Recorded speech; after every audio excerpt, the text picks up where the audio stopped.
read the passage and give you some explanations concerning the value of Psalms 23. And ito yung sinasabi ng passage, Psalms 23. And yung song, nakaka-nervous ka naman. At saka yung message ng song, napakaganda, fit na fit siya dito sa description, geographical description ng lugar kung saan tayo naririto ngayon. Now, here is what the Bible says in Psalms chapter 23. Verse 1, David said, this is the Psalms of David, okay, the great king of Israel. The Lord is my shepherd. Amen. Ang ganda nung pagkaka-describe ni David sa Panginoong Diyos. He is my shepherd, siya ang aking pastol. I shall not want.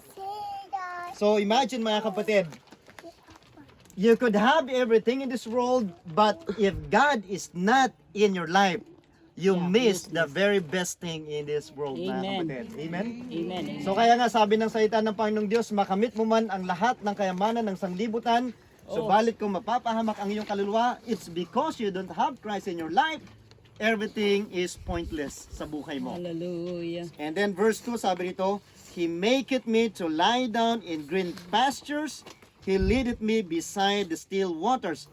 Now, sa Bible, sa Old Testament time, ang green pasture na tinutukoy ay walang iba kundi yung area na ito. Okay? So because this is the heartland of the shepherds, yan ay napag-aralan na, geographically speaking, historically speaking, culturally speaking, ito talaga yung pastulan ng mga shepherds nung unang panahon, especially here in the land territory of Judah. Now, could you imagine si David, he is a shepherd boy, siya isang pastol, at ito all the way to Bethlehem, nagpapastol dito yung mga pastol noon. So this is the green pasture, at sa ating mga Pilipino, masyadong malaki yung distinction ng green pasture in our perspective at yung green pasture na sinasabi dito sa Israel. Okay? On the winter time, especially February and March, napaka-green dito. We've been here last March, so it's green. Pero kapag napunta ka ngayon, especially on the summertime, it's brown, okay? At kahit na brown yan, it's still the green pasture in the land of Israel. Okay? Nagkakaintindihan ba tayo? So yan, kaya kahit summertime, may makikita kayo dito mga nagpapastol ng kanilang mga tupa. Kasi sa kalayuan, it's brown, pero kapag nandyan ka na sa malapitan, merong maliliit na hibla dyan na parang greenish, yellowish yung kulay, at yun ang kinakain ng kanilang mga tupa. So, and then verse 3, sabi dito, He restored my soul, He leadeth me in the paths of righteousness for His name's sake. Yea, though I walk through the valley of the shadow of death, I will fear no evil. So where is that?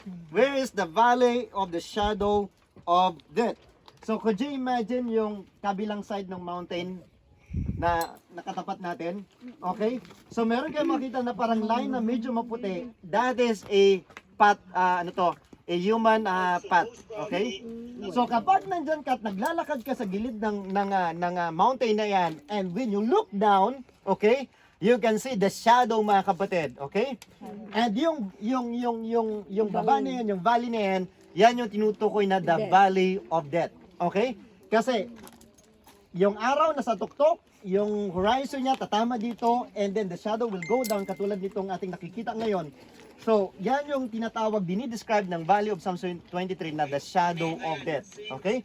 So, kaya once na nagkamali ka habang naglalakad ka dyan, isang bagay ang nag-aantay sa'yo sa baba. Death. Okay? Kamatayan. So, that's why David described this place as the Valley of the shadow of death. Okay? And then sabi niya, I will fear no evil, for thou art with me. So, ito yung maganda.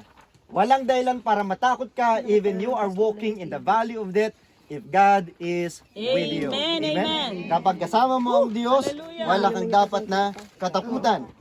So bakit? Sabi niya rito, not only because His presence is with you, thy rod and thy staff, they comfort me. Napansin niyo yung mga pastol, bakit sila mayroong hawak na tungkod? Okay, and then yung tungkod nila mayroong ganung hook sa dulo. Okay, kasi kapag naglalakad sila at nag-slide yung kanilang tupa, lalo na sa bangin, napakabilis kumilos ng shepherd. Ang gagawin niya, i-hook niya kaagad yung tupa sa leeg para muling ibalik ito doon sa maayos na lugar. So that's the purpose of the rod and the staff of the shepherd. And then verse 5, sabi dito, Thou preparest a table before me in the presence of mine enemies. Thou anointest my head with oil, my cup runneth over. So ano to? Alam nyo si David,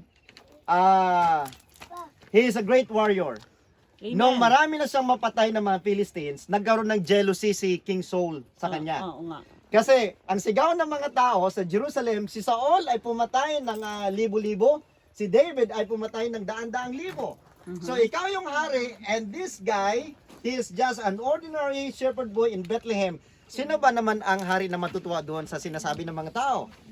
And then later on, nung naging famous na talaga si David, ano nangyari? Tumindi yung jealousy ni King Saul, Nako. and to the point na talagang gusto niya nang patayin si David. Yeah. So ano nangyari? Tumakas si David, at ito yung naging route ni David mula sa Jerusalem patungo sa Cave of Adullam doon sa En-Gedi. Hallelujah. So doon siya tumago.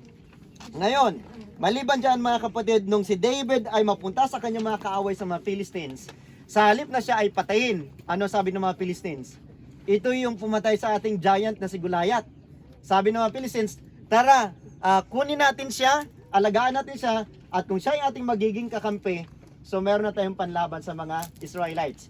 Kaya sabi niya rito, Thou preparest a table before me in the presence of mine enemies. Yung mga kaaway na ng mga Philistines, ginamit pa ng Diyos para isupply lahat ng pangangailangan ni David nung panahon na siya ay gustong patayin ni King Saul. And then, sabi niya rito, Thou anointest my head with oil. Anong ibig sabihin nito? Yung oil mga kapatid, kapag inanoint yung isang tao nung unang panahon sa Old Testament, ang sinisimbolo nito ay para i-declare, i-confirm ka publicly that you are a king. So no wonder, si Prophet Samuel pumunta ng Bethlehem, inanoint niya si David doon to become the second king of Israel. And then what else? My cup runneth over. So my cup runneth over. What does it mean? Ang ibig sabihin niyan, Panginoong Diyos, ang biyaya mo, ang pagpapala mo, ang blessing na iyong ipinagkakalob sa aking buhay ay sumasagana, sobra-sobra, lumalagpas doon sa aking lalagyan. Amen. So kung ito yung baso mo, hindi lang siya puno, umaapaw pa doon yung pagpapalang ibinibigay ng Diyos sa buhay mo. Naranasan niyo na ba sa buhay ninyo yan? Amen. Na sumasagana yung pagpapala ng Diyos sa buhay ninyo? Glory. I believe, ito napaka-practical lang nito. I believe, we are more blessed Amen. in comparison sa ibang kababayan natin. Bakit? Because you were here in the land of the Amen, Bible. amen. You are here in the land of God. Glory. Sa Holy Land. Kaya, kumbaga, merong dahilan para sabihin mo na, Lord, salamat sa sobra-sobrang you. Amen. pagkapala na umaapaw sa aking buhay. At sabi nga sa New Testament, mga kapatid, liglig, siksik, umaapaw ang biyaya na kayang ibigay ng Diyos Hallelujah. sa mga tao, sa atin, lalo na sa mga sumasampalataya sa Kanya. And then ano pa? Verse 6 sabi nito, Surely goodness and mercy shall follow me all the days of my life. What a wonderful statement. Kaya ba nating sabihin din ito yung sinabi ni David? Surely, tiyak, goodness and mercy shall follow me all the days of my life. Sa habang panahon na aking buhay, habag at kagandahan lamang ang sumusunod sa akin. So, ibig sabihin, ang hirap, it's a simile. Kasi hinahabol siya ni King Saul para patayin. Pero anong sabi ni David? Surely goodness and mercy shall follow me. Okay, maganda pa rin, mercy pa rin ng Diyos ang sumusunod sa akin. Bakit? Parang ang hirap isipin kasi sa kabila na gusto siyang patayin ni King Saul, nakikita niya yung biyaya at kabutihan ng Panginoong Diyos, yung pag-iingat na ginagawa ng Diyos kay David sa panahon na may mga gustong pumatay sa kanya. Ang dami niyang digmaan na hinarap. Pero makikita natin kung paano siyang iningatan ng Panginoong Diyos, kung gaano naging mabuti ang Diyos sa kanyang buhay. Especially, nung kinakalaban niya si Goliath, wala pa siyang experience sa tunay na digmaan. Sabi nga sa kanya ni King Saul, ang kalaban mo ay champion of the Philistines, and you are just a Rudy from Bethlehem, gusgusin na bata. Pero sabi niya, ano sabi ni David doon? I have my experience. Kapag mayroong lion, at mayroong bear na umaagaw sa aking mga tupa, I run after, hinahawakan ko lang siya sa kanyang balbas at inaagaw ko yung aking tupa. So grabe, And then sabi niya, this giant, he comes to me with spear and a sword. I come to him in the name of the Lord, the God of Israel. And he saw the mercy and the goodness of God. And then, finally sabi niya rito, and I will dwell in the house of the Lord forever. So at the end of the day, natapos yung pagpurso ni King Saul sa kanya, gumibap din si King Saul. Oo nga. Pagkatapos noon, nung mamatay na si King Saul, anong nangyari? Tinawag siya ng mga elders ng Israel sa Hebron. At anong nangyari? Pinapunta siya ng Jerusalem and he reigned in Jerusalem as the king of United Tribes of Israel. Praise the So ang Lord. ganda nitong passage na ito mga kapatid.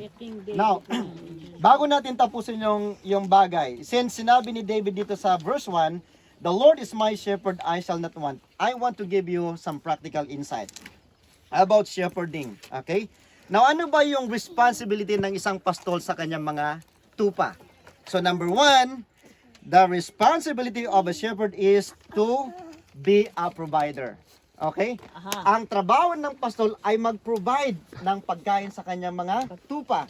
Kaya kung papansinin ninyo, ang mga pastol, maaga pa lang, katulad ng mga nakita namin kanina, dadali niya na yan sa green pasture para pakainin yung kanyang mga tupa. Amen. Now, ano yung relationship niyaan sa ating spiritual life?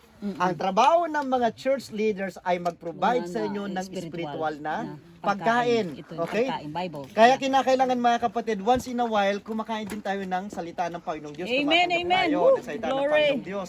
Imagine nyo kung hindi ka kumakain, di ba? Wala, Payat ka gutom, na payat. yan. Okay? Malnourished. Pag hindi ka pa kumain ng isang buwan, patay ka na siguro mga kapatid. Wala na. So we need to eat, and that would be possible sa pamagitan ng shepherd mga kapatid. So he needs to provide and he needs to feed. What else? Ang responsibility pa ng shepherd is to lead his sheep. Ang mga tupa, ito makinig kayo. Ayon sa pag-aaral ng Animal Kingdom, the dumbest animal in all animals ay walang iba kundi yung tupa. So kaya nga merong parable sa Bible ng the missing sheep. Kasi kapag napahiwalay siya sa tupa, sa kanyang mga kasama, hindi niya na alam kung paano siyang babalik doon sa kanilang lugar. So kaya nag-wonder na lang siya kung saan-saan mga kapatid. Kaya ang trabaho ng shepherd, akayin, okay? Pangunahan yung kanyang mga tupa dahil ito ay pinakadam sa lahat ng animals. So ano yung relationship niyan sa ating spiritual na buhay? Alam nyo, marami sa atin nag-wonder tayo spiritually. Bakit? Kasi marami sa atin hindi natin alam yung Bible. Nakon. Marami sa atin hindi tayo nagbabasa ng Bible. Nakon.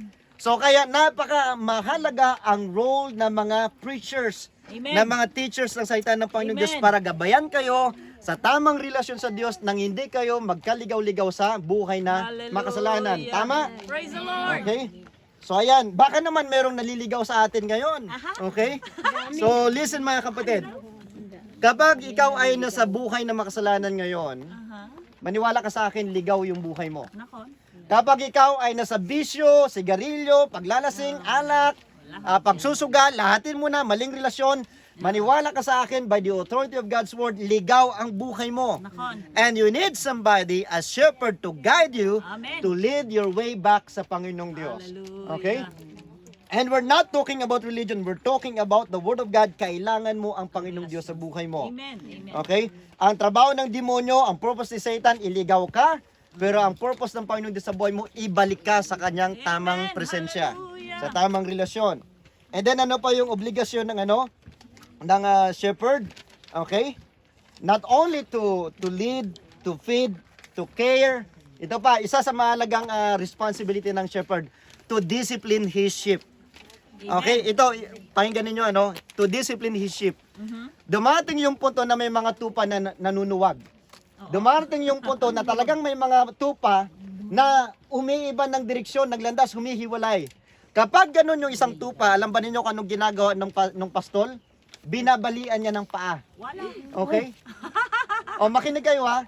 Binabalian ng pastol ng paa yung tupa. Aha. Pagkatapos yung baliin yung paa nito, ang gagawin niya naman, lalagyan niya ng kahoy, Aha. tapos bibindahan niya ito. Bandage niya. Ito, makinig kayo dito. Bibindahan niya yung paa.